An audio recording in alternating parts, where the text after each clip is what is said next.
Dalam beberapa minggu terakhir, Ukraina telah meningkatkan serangannya terhadap infrastruktur energi Rusia, khususnya kilang minyak utama milik Rusia. Rekaman spektakuler dari kebakaran dahsyat akibat serangan di pelabuhan minyak di Primorsk dan Ust-Luga di Oblast Leningrad menjadi berita utama internasional.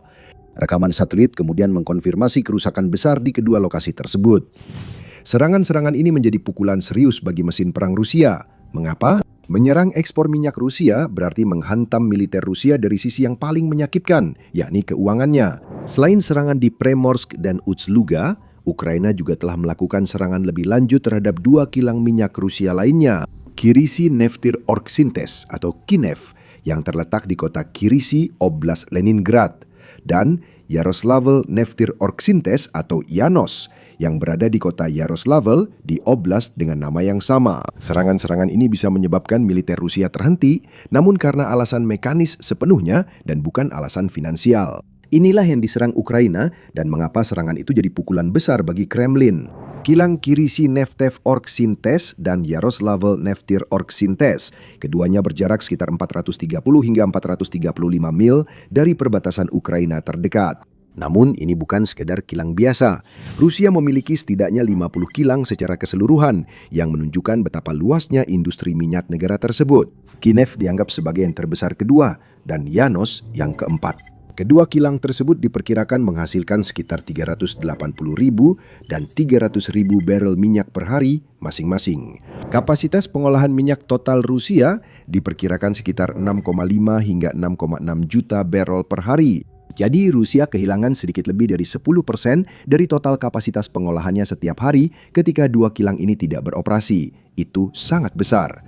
Sejak Ukraina menyerang fasilitas-fasilitas ini akhir Maret, keduanya tampaknya tidak beroperasi. Sudah hampir seminggu tanpa produksi dan belum ada perkiraan kapan operasi pulih.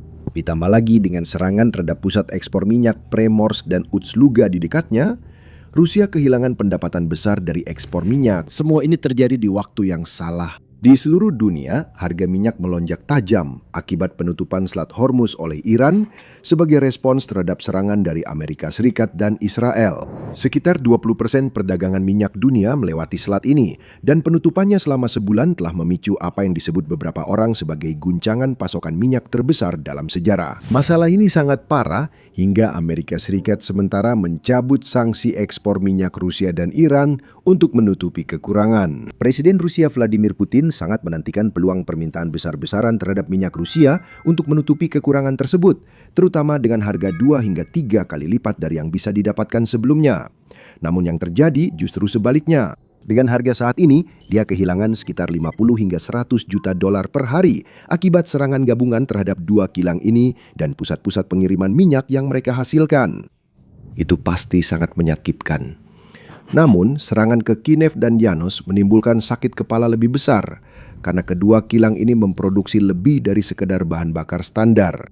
Mereka juga memproduksi sebagian besar minyak industri khusus Rusia, termasuk yang banyak digunakan oleh militer. Itu berarti jika Ukraina bisa menghentikan operasi mereka secara permanen, mesin perang Putin akan semakin melambat, bahkan bisa benar-benar berhenti total.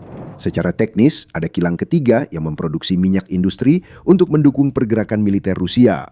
Kilang Lukoil Volgograd Nefte Pereiravodka di Volgograd. Dengan produksi 280.000 hingga 300.000 barrel per hari, sekitar 5% dari total produksi kilang Rusia, ini adalah kilang terbesar di distrik federal selatan Rusia. Namun kilang itu juga telah berulang kali dihantam oleh Ukraina. Ukraina telah menyerang pabrik tersebut sebanyak 9 kali.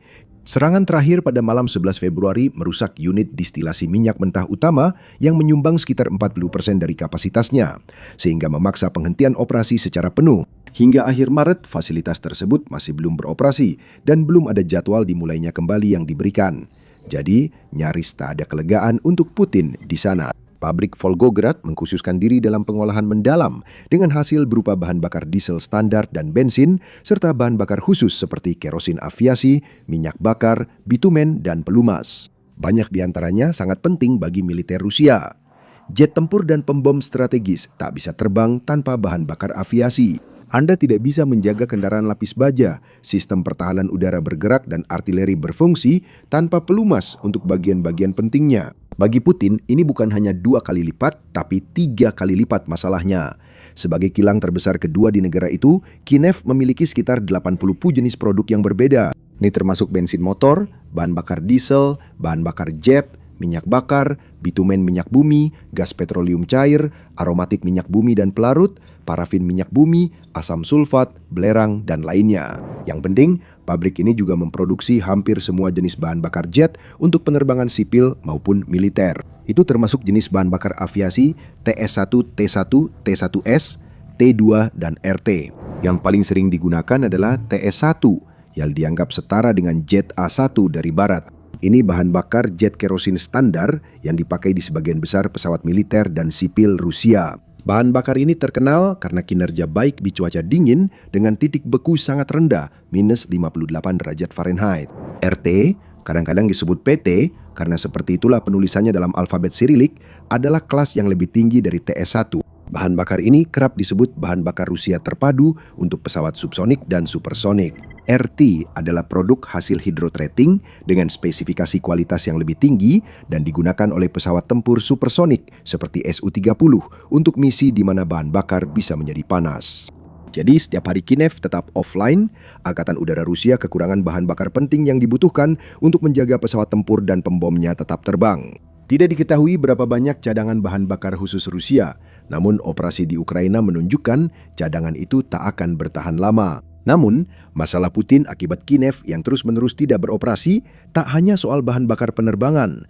Kyiv adalah satu-satunya kilang yang secara eksplisit diidentifikasi sebagai produsen minyak bahan bakar laut F5 dan F12 untuk Angkatan Laut Rusia. Minyak-minyak ini sangat penting untuk menjaga kapal-kapal laut besar seperti kapal induk bertenaga uap Admiral Kuznetsov dan kapal perusak kelas Proyek 956 Sevry Miunei tetap beroperasi. Meskipun Kyiv mungkin merupakan pabrik yang lebih besar dengan output 26% lebih tinggi dibandingkan Yanos, serangan Ukraina terhadap Yanos kemungkinan akan berdampak lebih besar bagi militer Rusia. Yanos adalah kilang strategis yang memasok bahan bakar ke distrik federal pusat Rusia, Moskow, dan memenuhi kebutuhan Kementerian Pertahanan Rusia.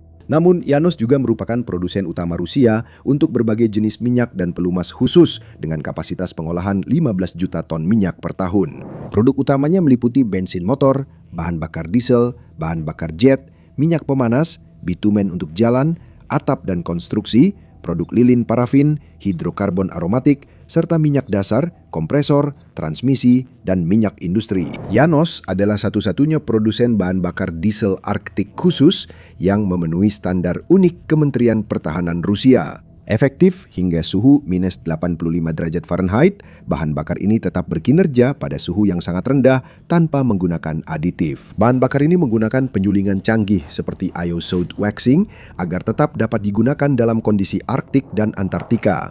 Selain itu, minyak turbin, industri, kompresor, serta oli dan pelumas transmisi yang diproduksi di Yanos banyak digunakan pada peralatan militer dan peralatan khusus. Minyak dasar juga digunakan untuk produksi lanjutan pelumas dan oli dengan sifat khusus. Secara khusus, Yanos memproduksi oli dan pelumas untuk mesin dan transmisi tank T-90M, T-72B3M, dan T-62. Seluruh lini kendaraan lapis baja Rusia dan pengangkut personel lapis baja, platformer berat multisumbu O, transporter yang digunakan untuk mengangkut sistem rudal strategis, kendaraan angkut muat pasukan rudal strategis, truk berat Kamaz dan Ural, peralatan teknik, dan peralatan militer khusus. Tapi itu tidak berhenti di situ. Yanos juga memproduksi oli untuk tank T-80U BVM yang dilengkapi dengan unit turbin gas serta sistem hidrolik dan penggerak keluarga sistem rudal pertahanan udara BUK, TOR, dan Pansi bersama dengan oli dan pelumas untuk unit turbin gas di kapal Angkatan Laut Rusia. Pabrik ini juga memproduksi oli gearbox untuk helikopter serang seri MI dan KA, serta untuk mesin turboprop dan gearbox pembom strategis Tu-95MS.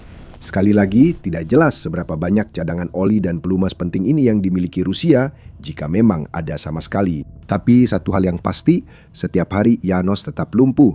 Semakin besar kemungkinan bahwa di seluruh operasi, komponen inti dari mesin perang Rusia akan macet begitu saja. Jika tank-tank Rusia saja sudah berkinerja jauh di bawah harapan, bayangkan jika mereka tanpa mesin yang dilumasi. Serangan Ukraina baru-baru ini membuktikan pertahanan udara Rusia kewalahan menghadapi intensitas serangan yang meningkat.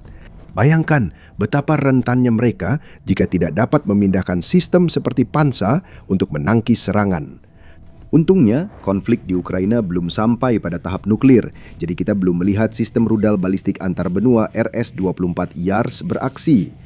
Namun bahkan jika itu terjadi, dengan platformer O yang juga dikenal sebagai keluarga transporter Kamaz 7850 tidak berfungsi, kemampuan Rusia untuk menggunakan Yars akan sangat terbatas. Varian 12X12 dan 16X16 dari platformer O berfungsi sebagai kendaraan angkut, penegak, dan peluncur atau TEL untuk RS-24 Yars.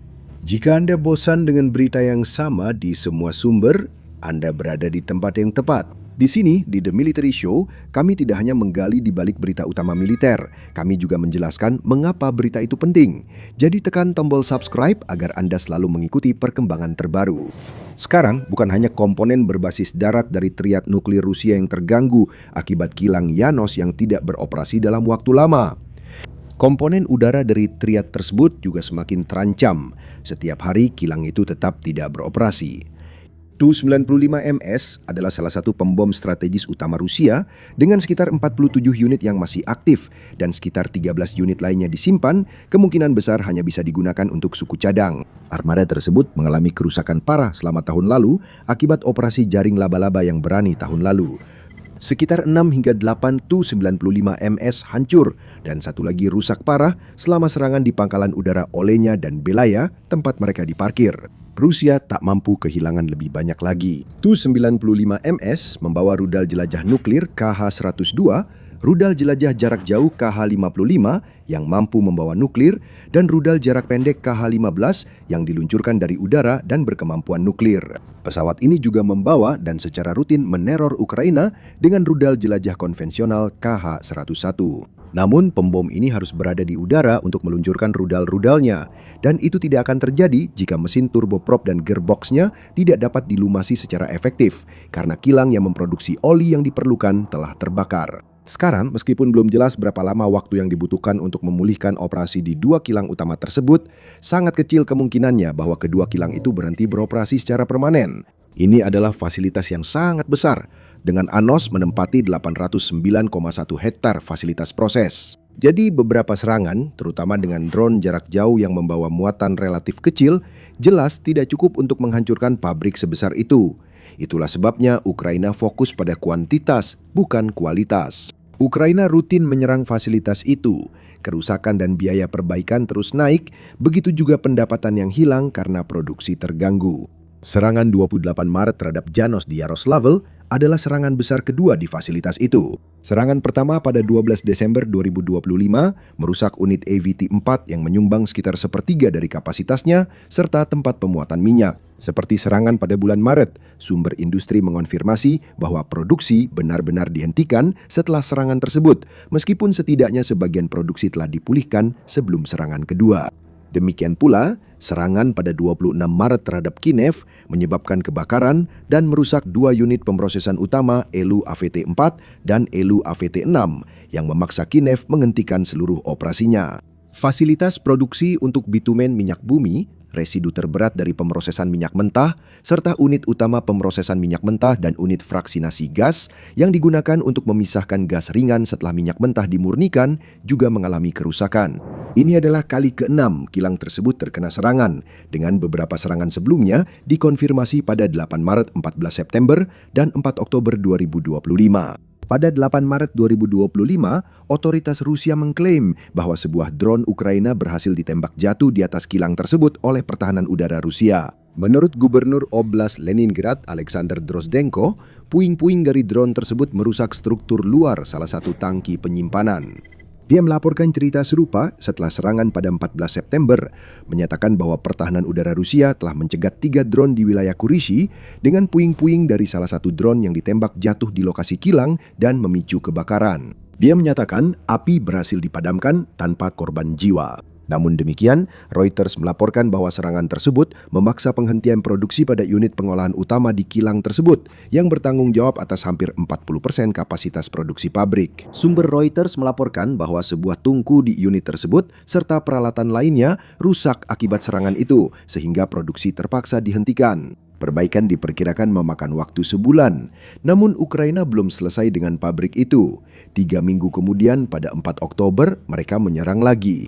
Drozdenko mengklaim pasukan pertahanan udara menembak jatuh 7 drone di atas Kurishi dengan puing-puing yang menyebabkan kebakaran di zona industri, lalu kebakaran itu berhasil dipadamkan. Drone-drone itu hampir pasti menargetkan kilang Kinev dengan rekaman kebakaran besar yang menunjukkan bahwa baik karena serangan langsung maupun puing-puing, kilang tersebut memang telah terkena. Serangan Maret 2026 tampaknya jadi yang paling merusak fasilitas itu sejauh ini, dan Ukraina tampak belum berniat berhenti. Mengapa mereka harus berhenti? Kedua fasilitas tersebut bersama dengan kilang Volgograd merupakan komponen penting dalam menjaga mesin perang Rusia tetap berjalan lancar dan terlumasi dengan baik. Serangan rutin terhadap fasilitas-fasilitas ini melemahkan kemampuan Rusia untuk terus memproduksi peralatan khusus dan penting yang sepenuhnya diperlukan agar mereka dapat terus berperang. Serangan Ukraina juga tidak hanya menyasar fasilitas-fasilitas ini. Di wilayah Baltik saja, Ukraina menghantam banyak target lain yang mengganggu operasi militer dan sipil Rusia pada minggu yang sama dengan serangan Kinev dan Yanos terbaru. Bandara Pulkova, bandara terbesar kedua di Rusia dan bandara internasional utama yang melayani Saint Petersburg, terpaksa menangguhkan penerbangan untuk kesekian kalinya selama serangan pada 26 Maret. Malam sebelumnya, pada 24 dan 25 Maret, drone Ukraina menghantam kompleks pengolahan gas Novotek di Pelabuhan Ust-Luga dengan Dinas Keamanan Ukraina dan pasukan operasi khusus sama-sama mengklaim bertanggung jawab. Operasi itu terjadi setelah serangan drone di terminal minyak Primorsk pada 22 sampai 23 Maret, di mana sebuah depo bahan bakar dibakar. Pejabat Ukraina menyebut serangan terkoordinasi ini sebagai bagian dari upaya berkelanjutan menargetkan infrastruktur ekspor yang mendukung pendapatan perang Rusia dan pengiriman produk minyak dan gas global. Serangan terhadap infrastruktur energi Rusia ini secara tepat dijuluki sebagai sanksi kinetik, dan itu benar-benar menyakitkan. Gangguan terhadap ekspor Rusia dan kekacauan yang ditimbulkan di masyarakat Rusia akibat gangguan perjalanan tanpa diragukan lagi berdampak pada kemampuan Rusia untuk berperang dan menjaga dukungan masyarakat terhadap perang secara umum. Namun, serangan ketiga fasilitas utama yang menjaga mesin militer mereka tetap berjalan terasa lebih menyakitkan. Unit penyulingan yang rusak seperti distilasi utama dan unit perengkahan katalitik mengurangi produksi bahan bakar kelas militer. Serangan Kinev pada Maret 2026 saja telah memotong lebih dari 6% kapasitas penyulingan Rusia dan mengganggu pasokan ke Rusia Barat Laut untuk waktu yang tidak ditentukan. Yang terpenting, serangan-serangan itu juga mengganggu pasokan ke wilayah pendudukan di Ukraina, memperlambat dan kadang menghentikan serangan musim semi Rusia yang sudah goyah. Serangan terhadap kilang ini dan lainnya telah melumpuhkan 15 hingga 40% kapasitas penyulingan Rusia pada berbagai waktu, memaksa Moskow memangkas ekspor bahan bakar dan memakai cadangan demi permintaan dalam negeri, khususnya kebutuhan militer.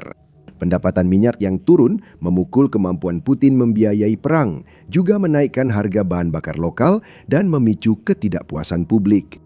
Dan hal ini memaksa Rusia untuk bertahan. Serangan ke kilang minyak jauh di pedalaman Rusia membuat Putin harus mengalihkan sumber daya pertahanan udara yang terbatas untuk melindungi fasilitas itu. Rusia harus memanggil cadangan untuk mengoperasikan sistem ini. Lebih banyak sistem pertahanan udara di pedalaman berarti lebih sedikit di medan perang, memberi keuntungan bagi Ukraina. Namun yang terpenting, semakin lama kilang ini tidak beroperasi, semakin besar tekanan pada bagian mesin perang Rusia. Putin tak bisa terus mengirim tank, kendaraan lapis baja, sistem pertahanan udara dan angkatan udara ke medan perang jika minyak untuk menggerakkan dan melumasinya tidak tersedia. Semakin sering Ukraina menyerang kilang ini, kemampuan Rusia untuk melanjutkan perang semakin melemah. Bagi Ukraina, tampaknya ini pilihan yang jelas, terus menyerang, kecuali sekutunya berhasil membujuk mereka berhenti.